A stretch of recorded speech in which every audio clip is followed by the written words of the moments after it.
Yeah, you need to recognize that these are men who faced challenges that required heroic amounts of faithfulness and fidelity and just hard work. But at the same time, not to elevate them up, especially over the one who they're giving their testimony to, that's Jesus Christ, not to elevate them over the written witness, and that'd be the words of Scripture, particularly the New Testament. And I think that's the best honor that we can show them. Hmm. You just kind of keep them in their place beneath the lordship of Jesus, and to find inspiration from them to structure our thinking, following their footsteps. But if we really want to honor a church father, I think we honor Jesus.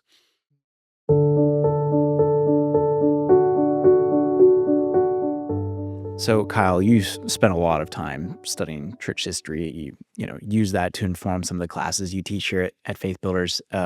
You did some work on Irenaeus specifically, and over the years, we've done a number of various episodes on the early church writers and things that they taught and so forth. Uh, But we've also received a lot of feedback from listeners, like in comments and things, about some of the things we've said about the early church fathers, and some of it positive, some of it saying, "Oh, you're misrepresenting this. That's wrong. They didn't actually teach this or that or whatever." So let's start broad, and then we'll pull it in a little closer. But starting broad, how should we go about engaging with the writings of the early church? Like really broad stroke, give us some foundational guidelines when we're talking reading your early church writings. I'm thinking the first few hundred years after the time of Christ, the Yeah. Ante-Nicene Fathers, the patristics.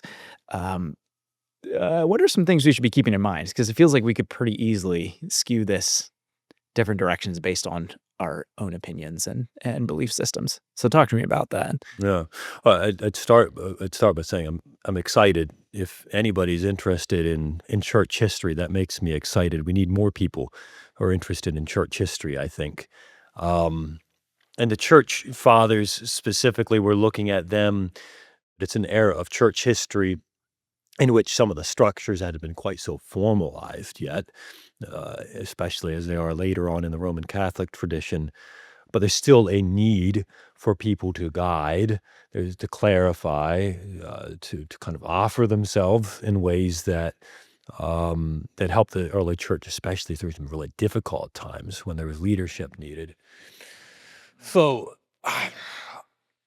these are men, the early church fathers who were working and struggling and believing in a time when the church was just beginning. Okay, so that may be a first thing to appreciate about them as a guideline is that they had a historical context.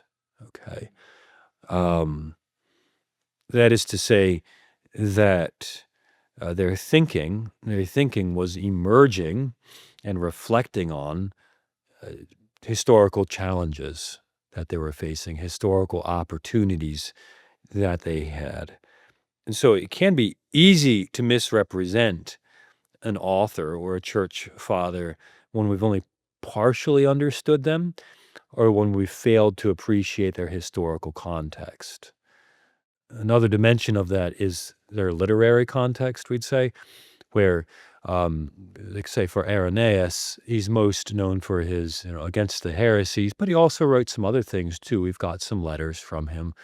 But it's important to read as much of it as you can. Uh, we've got this tendency to proof text, where if you've already arrived at a conclusion, think, well, who can I find to support that? Let's say a church father, they seem kind of important. We search for a quote from them which seems to support our position, and you can kind of trot that out, failing to appreciate the entirety of the work of that author. It's a quick way to kind of misinterpret or misconstrue what they had in mind.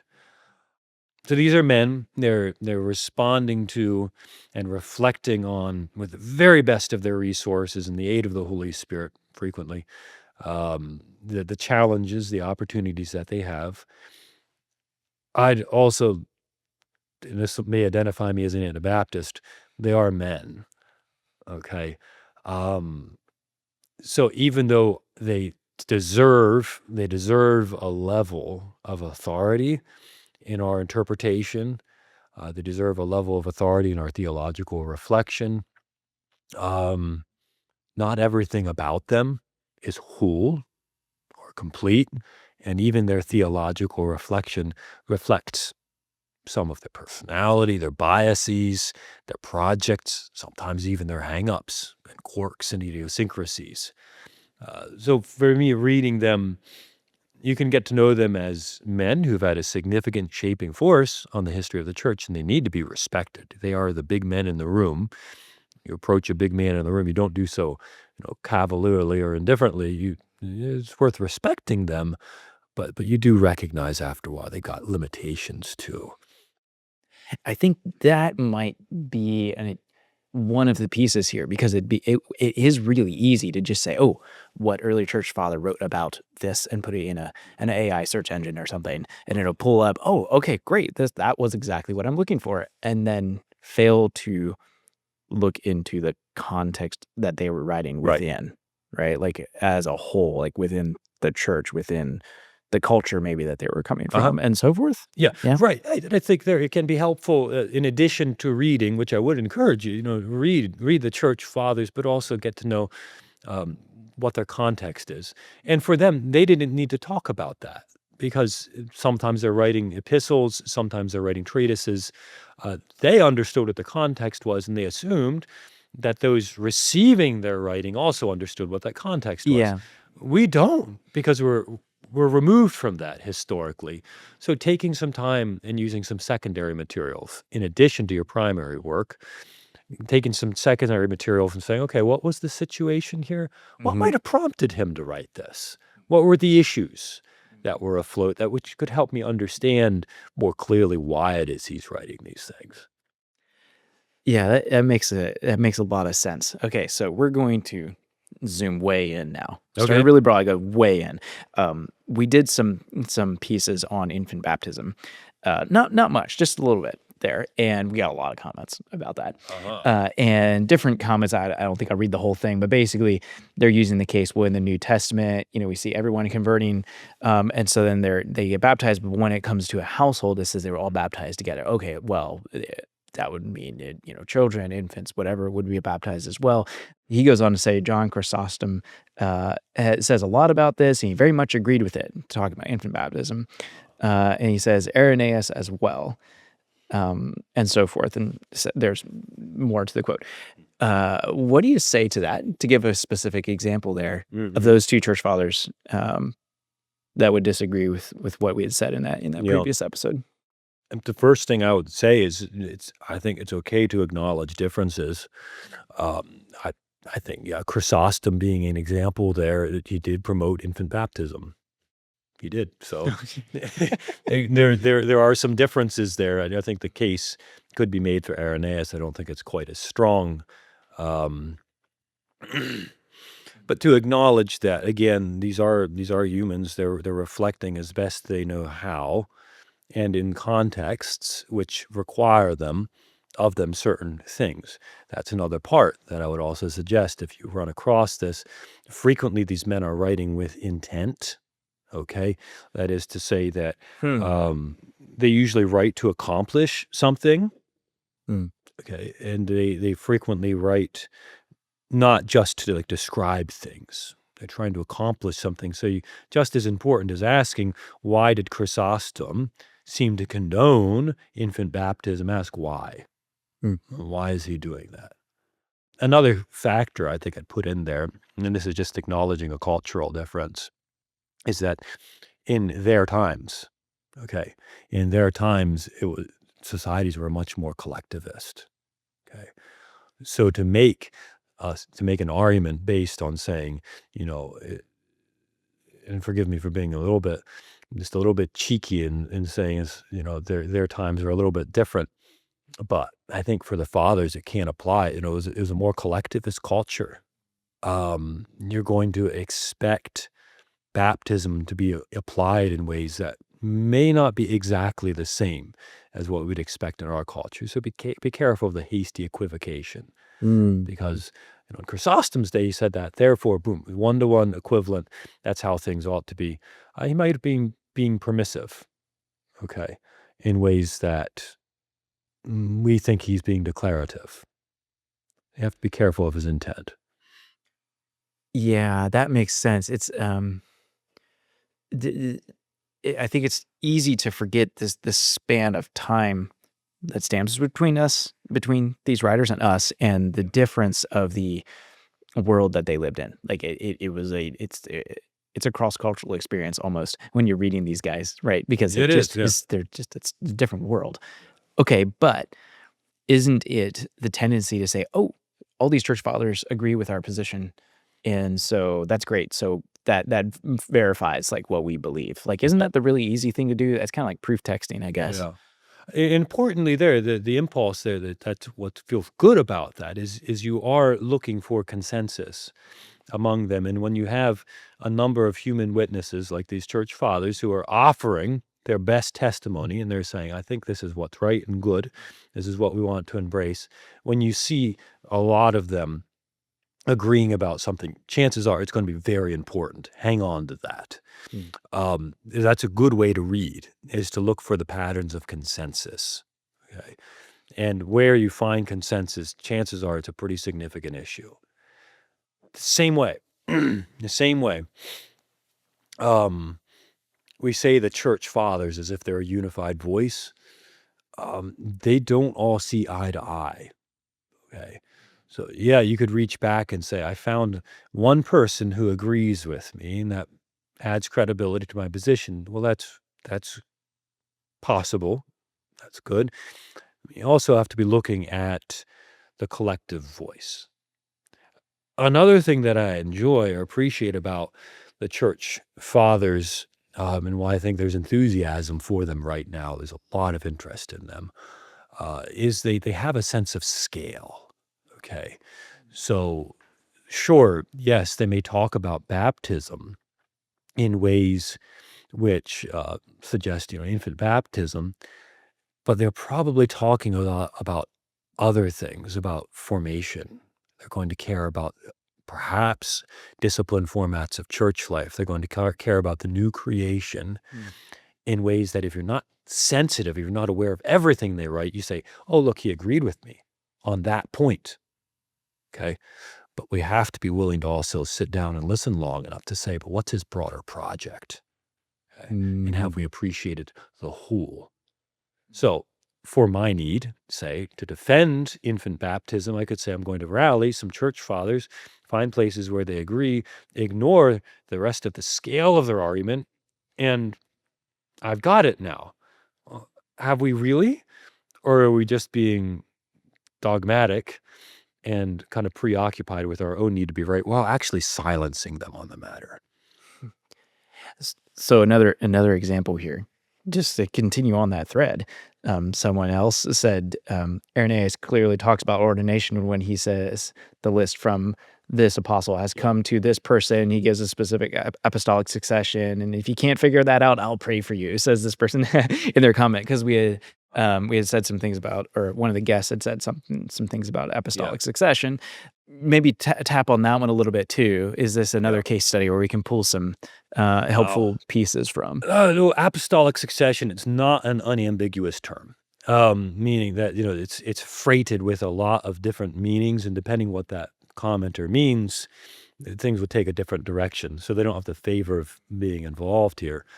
Um, for Irenaeus, it is significant for him that there's a connection of testimony, of witness, you might say, back to that original stream. It's in a lot of ways, and this is what the apostles recommended when John and his communities are facing challenges. He appeals to what you've heard, right? What's been given to you. With Paul, it's the tradition. To Timothy, it's staying in continuity with this chain of witnesses, and that's how the faith is passed. Um, so that is an important issue. What it can tend to mean, apostolic succession, um, later on, after Irenaeus, comes to be associated with uh, a more formalized structure of bishops and authority, and eventually cardinals, and eventually a pope, and popes that kind of chain down and hand down this authority. Okay. I don't think that that's what Irenaeus is referring to, because there was no pope. There was a bishop of Rome. He seemed to be on pretty good terms with him. He in his career, he had to make some appeals to the Bishop of Rome, because the Bishop of Rome was mistreating some people from his regions, he felt. And in some ways, it seems like Irenaeus castigates him a little bit and says, you're getting a little high here. You're taking a little bit too much authority to yourself. And he makes it his mission to set things right, to act on justice. And something Irenaeus was known for was his temperance and his sense of justice. So I don't think that's what he's referring to, is what it comes to mean later on, uh, of this kind of Roman Catholic idea of apostolic succession, starting with Peter, and then there's popes coming after that line, because it didn't exist for him. So this is a case of saying, when you read this early church writer, Yeah. really pay attention to the context that they're coming from. Right. And maybe, they're using words that we recognize, but they meant something different 1800 years ago than they do in the context we have now. Yes. Right. You're making a real strong argument here for context is a big deal. Context, and also our own thirst for anachronism. We can take our context. Define anachronism. Yeah, no, I'll do that. Okay. It's a great word. Everybody should know anachronism. Okay. It's partly just fun to say, but anachronism is this kind of undisciplined approach to history, where we just take our context as being determining what a word or a phrase means in all contexts. So for that example of apostolic succession, it's saying, well, apostolic succession meant for Irenaeus what it means for the Roman Catholic Church. Whereas in fact, the Roman Catholic Church, they've established and they refined what that's meant through the years and carried it forward in a way that may or may not be recognizable or intended by Irenaeus. But when we read it back onto him, we're kind of saddling with him with that and saying, this is what you meant. When in fact, it might be something somewhat different. You're loading, it'd be easy to load meaning into a word that's used that meaning wasn't even there originally. It wasn't even present. Sometimes we'll say things like, when Paul says dunamos, what he meant was dynamite. Well, no, he meant power, Yes. more generally, but probably not the explosive. Yeah. Because he didn't have that. Yeah, that's a great point. So a thing to keep in mind here then, maybe the temptation is to label some church fathers as a bad influence because they disagree with our beliefs or practice. Yeah. That would be, I guess, the same thing you're saying, just going the other direction. It's like, oh, well, we don't like that church father because they disagree with what I say. Yeah. And there's where I'd agree that certain church fathers on certain points, they lose that sense of scale. They get out of touch with the consensus that's emerging. And where they do that, they should be called out. Again, some of their limitations as humans, and sometimes their sinfulness comes out. And would it be worthwhile, to perhaps, not consult certain fathers on certain? Well, absolutely. Maybe a bad idea. But I think also we might be just acknowledging here the tendency of humans, and of these men too, as great of leaders as they were, the tremendous pressure they were under, okay? And the human possibility of capitulating, of surrendering really important things sometimes when they're faced with alternatives. So that's also a possibility for some of these men, that sometimes they do have a history of capitulation on important points. And we have to be aware of that too. But to be a church father means that, to take the average, they were faithful men. And hear me right, commendable in a way that we can only aspire to measure up to. Okay, so clearly there are lots of different groups and denominations and so forth that point to the early church fathers Yes. to help to as reference points, say, for their belief system and things. That all of this starts getting really complicated and kind of confusing because when you have really diverse groups pointing back to, oh, it's in the patristics, the early church writings, that this and this and this, and then a different group that says the opposite thing says the same, points back. Like it gets really confusing. So the question is it still worth reading your early church writings? And if so, like why should we care? And like where should we start if we want to start reading this stuff? Because I've started to, and it's really overwhelming. I mean, there's Yeah. so much there. Where do I start? And it's easy for this stuff to get kind of hijacked by different denominations and schools of thought and so forth. Anyway, speak into that. And the main point there being, if I'm hearing you right, that if you're hoping to make a unified church out of reading the fathers, that may not be the best solution. It can actually be divisive. Well, or maybe just confusing is the word that comes to my mind because I see it used. I mean, you're seeing this in the comments that we're getting, right?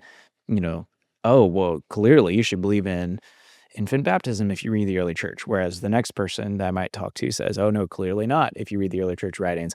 It starts getting really confusing. And so then it's just like, I don't even know where to start. I'm not even going to read these because it's just too much to untangle. Yeah. And that can discourage people from ever engaging with these writings Yeah. to begin with. So I guess what I'm saying is make a case for like why should we care about these writings and why you think people should read them. Yeah.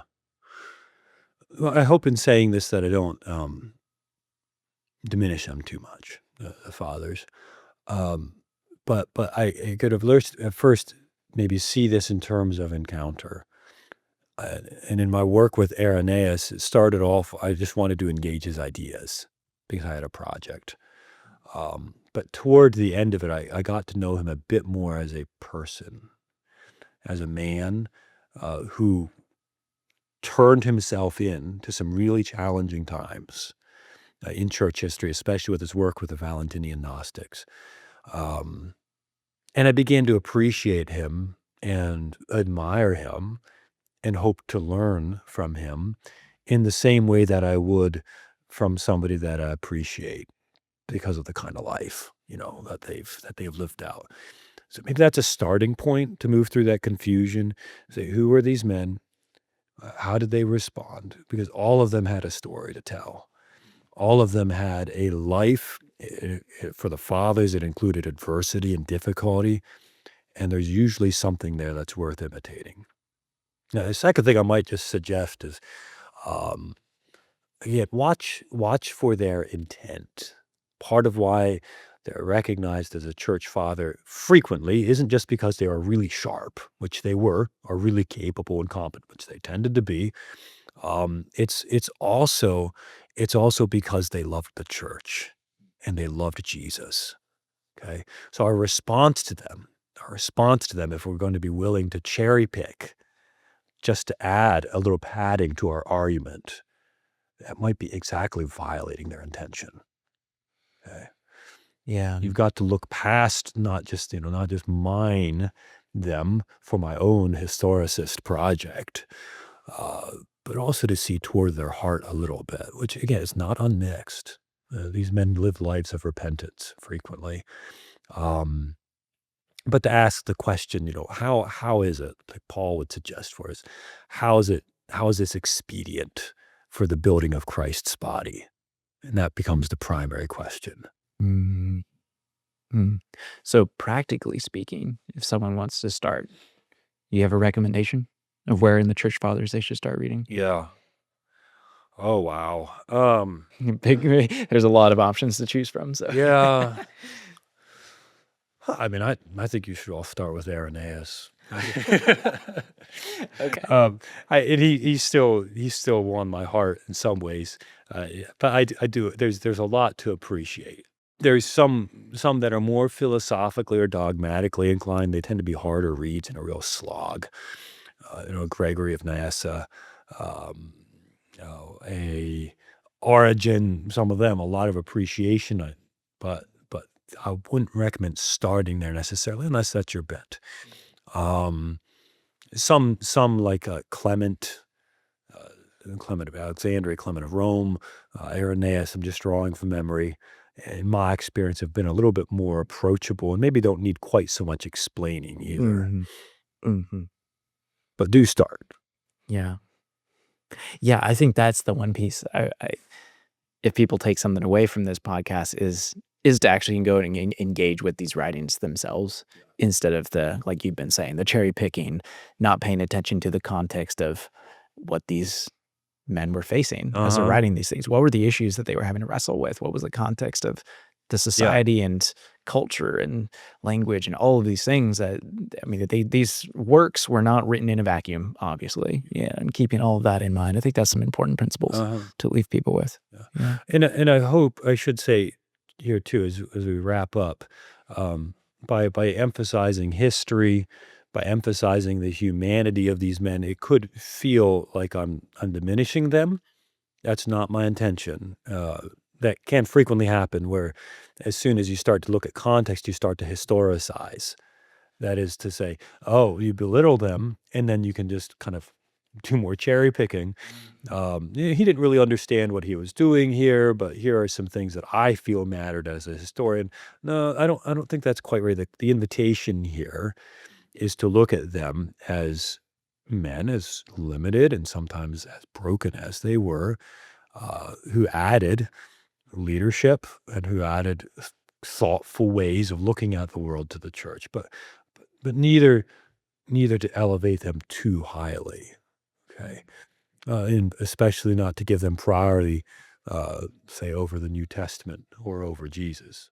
And I think that's one of the things, not lift these writings more highly than they are, but yet also give them the due respect and honor that they do deserve. I mean, Yeah. for sure. Yeah, to recognize that these are men who faced challenges that required heroic amounts of faithfulness and fidelity and just hard work. But at the same time, not to elevate them up, especially over the one who they're giving their testimony to, that's Jesus Christ, not to elevate them over the written witness, and that'd be the words of Scripture, particularly the New Testament. And I think that's the best honor that we can show them. You just kind of keep them in their place beneath the lordship of Jesus, and to find inspiration from them to structure our thinking, following their footsteps. But if we really want to honor a church father, I think we honor Jesus. Yeah, that's an important piece. Well, thanks for describing this. I hopefully some of the people who add these comments and feedback for us can listen to this, and maybe it'll give them some more pieces to work with. I think that's important. And in the end, so that people listening to this will say, oh, maybe I should pick up some of these early church writings and give them a read. I think that's the one piece that I hope that comes out of this. Yeah. I'm so glad for the questions too. Yeah. Wow. Thanks for sharing, Kyle. I appreciate it. Thanks for listening to this episode with Kyle. If you found this interesting, you may want to check out our other project called Anabaptist Origins, which is a documentary series about the beginnings of the Anabaptist movement. You can find more information on the other website we have called anabaptistorigins.org. It's also its own YouTube channel, which you can find linked down below. Thanks again for listening, and we'll catch you in the next episode.